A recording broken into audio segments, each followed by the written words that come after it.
Hi guys, welcome back to Charlotte's Foliage. I wanted to get in here today to just drop in and see if I can do an inventory of my plants with you guys just to see where I'm at with my plants. If I've had some failures, I'll make you aware of that, and just where most of my successes are and where I want to go in moving forward with my plant collection. We can start right here on my living room table.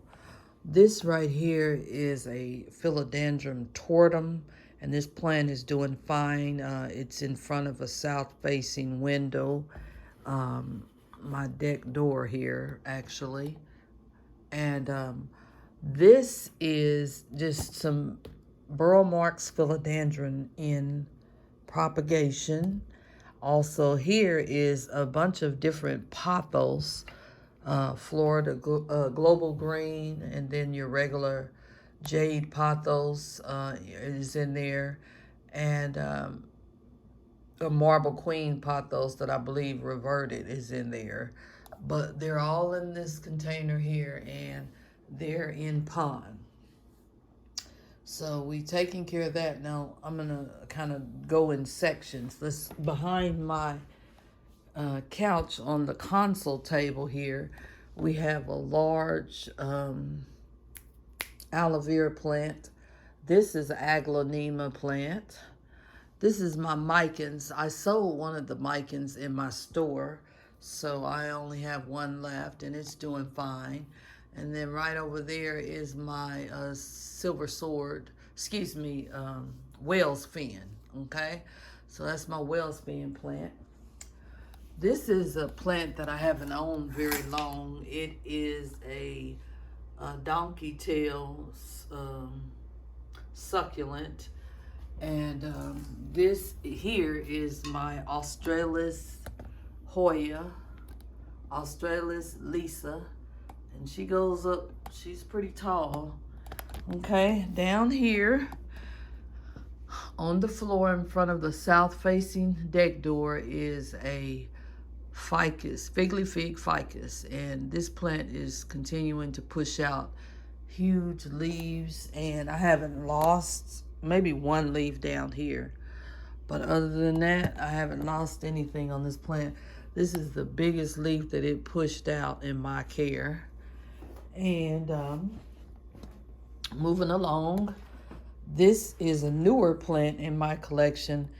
It is called a, dang it, Rhipsalis paradoxa. I almost forgot the name of it. This is a Monstera adansonii that's pushing out new babies every day. And I bought this at a local Home Depot, and it continues to provide great care for me in that south-facing window. Also, I did have one that was much smaller, and it didn't grow too well for me, but that one seems to love where I have it at. The other one, I didn't have it as close to the window. Right here is a peace lily that I broke up from the mother plant because the plant was getting so large. I was given this plant by my boss when my mother passed, and she'll be gone this month, June 27th. It'll be a year.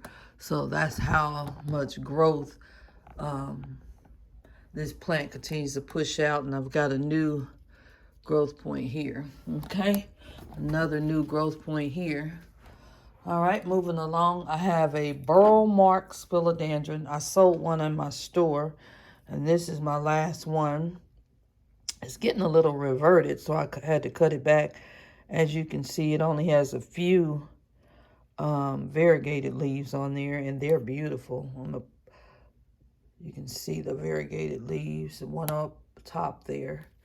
So yeah, this is my string of hearts, and this plant is very, very long. I don't even know if you guys can tell how long it is, but I'll try to go from the bottom all the way down to the top, and it's doing fine. String of heart care, what I've learned is that they don't like to dry completely out, but if they do dry out, it's best to get them back watered. I have another one this one here is the variegated version. This one is not the variegated version, but it's just as beautiful. And oh, I'm getting them tangled up, you guys. So I'm not going to take that out because I'm getting them tangled up. That's the first time I've did that. So let's see, hold on. I'm going to have to untangle them. I tried to cross it over the variegated. Okay, I got them untangled.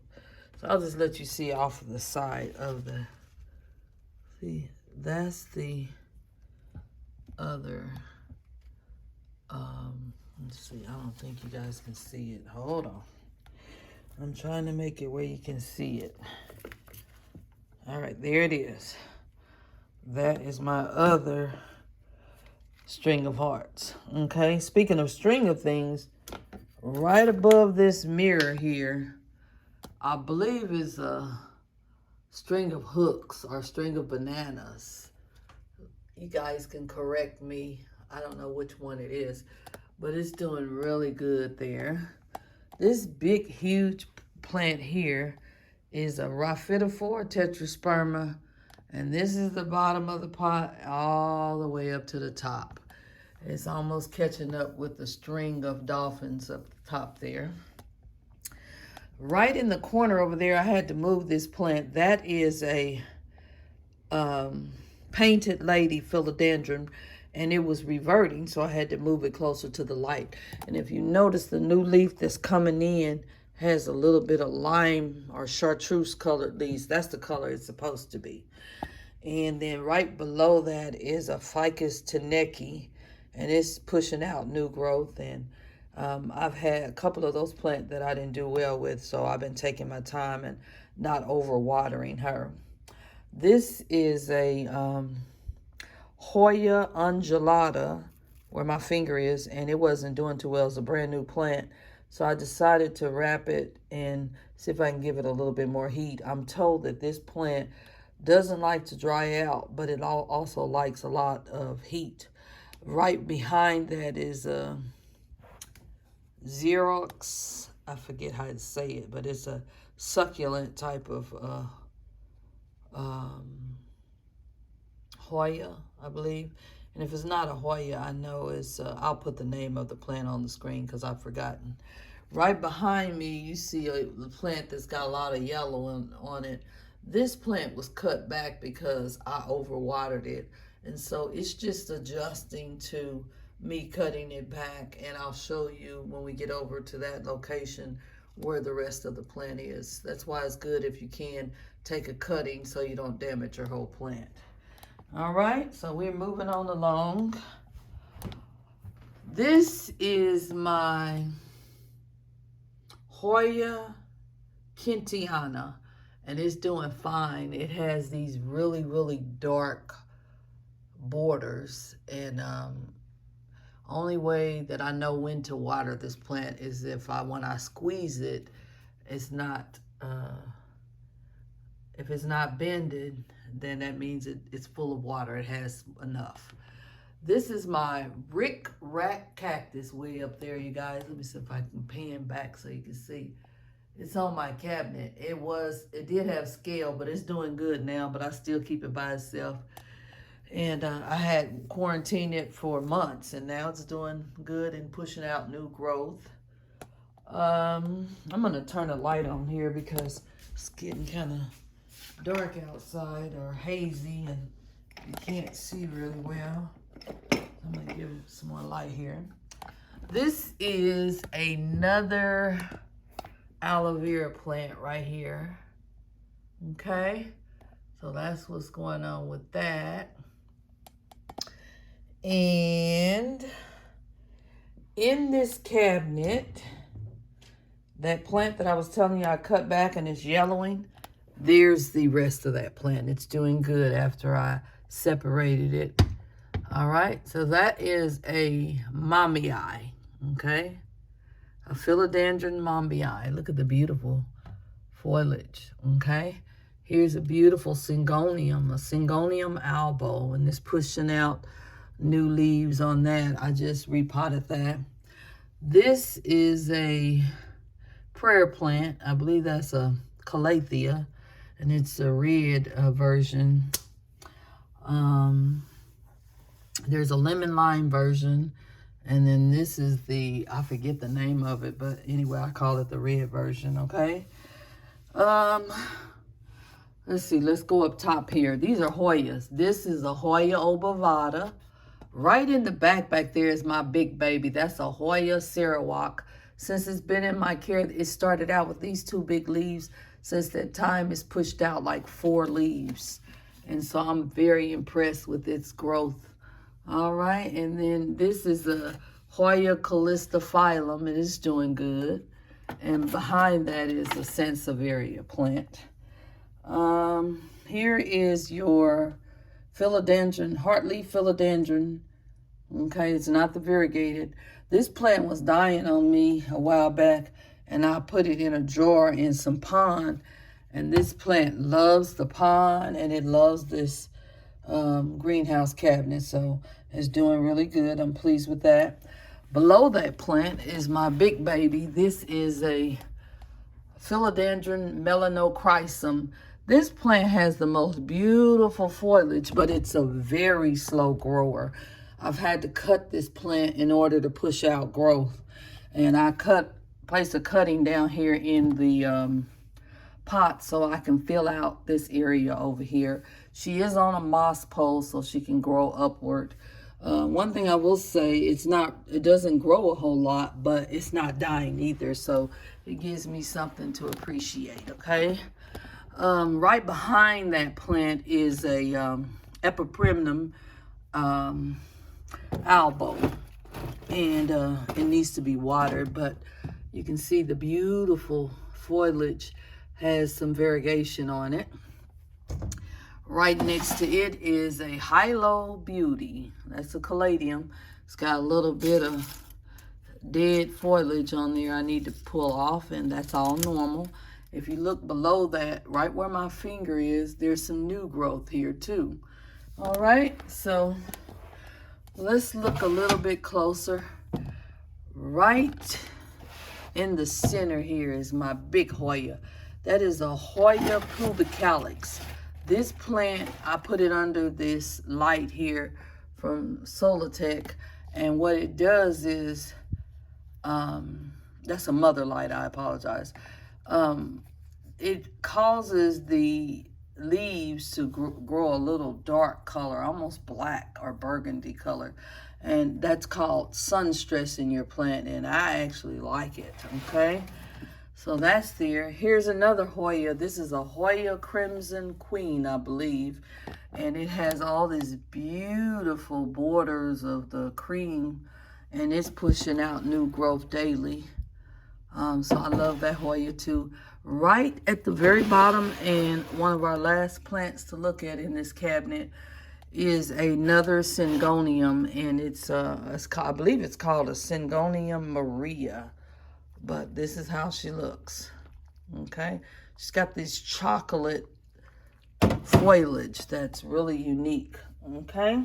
So that's it for the cabinet. We're gonna move on along, and we're only gonna do the upstairs plants today because I have a lot of plants, and my plant store is downstairs.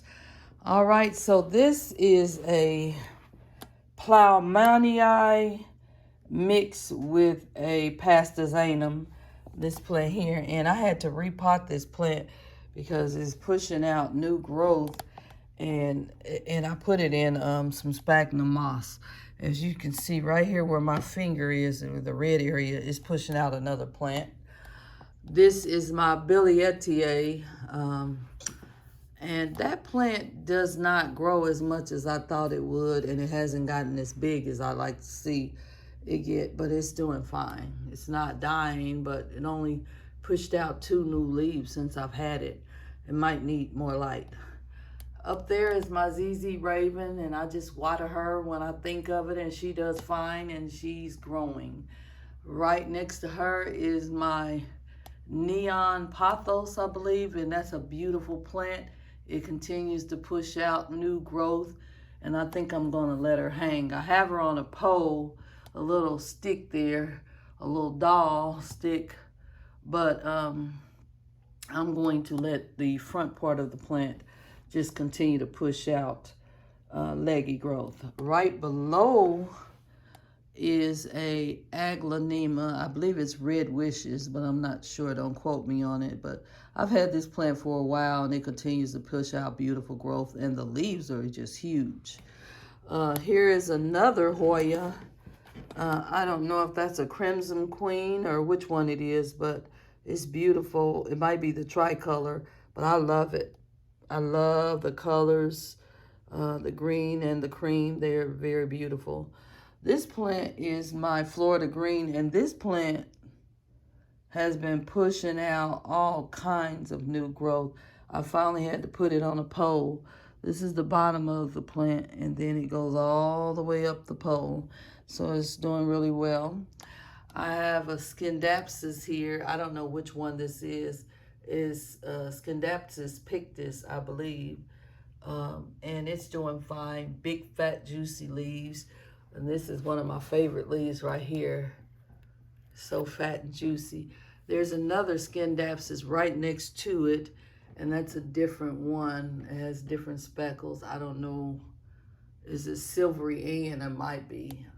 Sometimes the Scindapsus can be very hard to differentiate. This is a red emerald plant, and it too, like my Florida Green, pushes out new growth, and I have it staked up, and I'm very pleased with this plant. I've had it for a while. It is a slow grower, but it does continue to push out new growth. Right over here in the corner is my ZZ plant, and it's growing really, really good too. I just kind of water her when needed. And yeah, so we're gonna go in the kitchen, and that should be it. Right on this top shelf is another aglaonema. I'm gonna bring it down because I don't want it to get swiped by the ceiling fan. I believe this is Pink Valentine, and I've had her the same amount of time that I've had the red one. My newest aglaonema, and it's called Simeon or something like that, is this one here. I actually got this for a close friend, and she didn't come by to get it, so it's still here and it's growing. And last but not the least, is my big philodendron Burl Marx. Burl Marx philodendron. I'm gonna pan back so you guys can see it and so I don't hit the fan. But there she is. Look how huge she is, you guys. That is my biggest plant, one of the plants that I've had the longest. And I continue to cut this plant because she continues to push out new growth. Right over here is my Moonlight Trubii, and this is from the Scindapsus family. This plant gives me a hard time. It doesn't want to die, but it has, I had overwatered it. And so now what I'm trying to do is get the hang of it, what it likes and dislikes. I keep it under this light underneath my kitchen cabinet. And this is just a cutting of a Sansevieria. And the rest of, that's in water. And the rest of them, I put them in pond here. And I have a Wandering Jew stuck in there as well. So that's about it in terms of the plants upstairs. I may have left off a few, but not very many. And every plant is doing well. I'll tell you what I skipped. This is a snake plant here in my foyer with a picture of my son. And yeah, so this is pretty much it on the inventory on my plants. And I hope you guys enjoyed this update on how my plants are doing. And I hope you continue to watch, like, and support my channel. Hit that notification button so that when you want to talk about plant content or see some more of my plants and how they're doing, then you're certainly welcome to tune in. Thanks again. Bye now.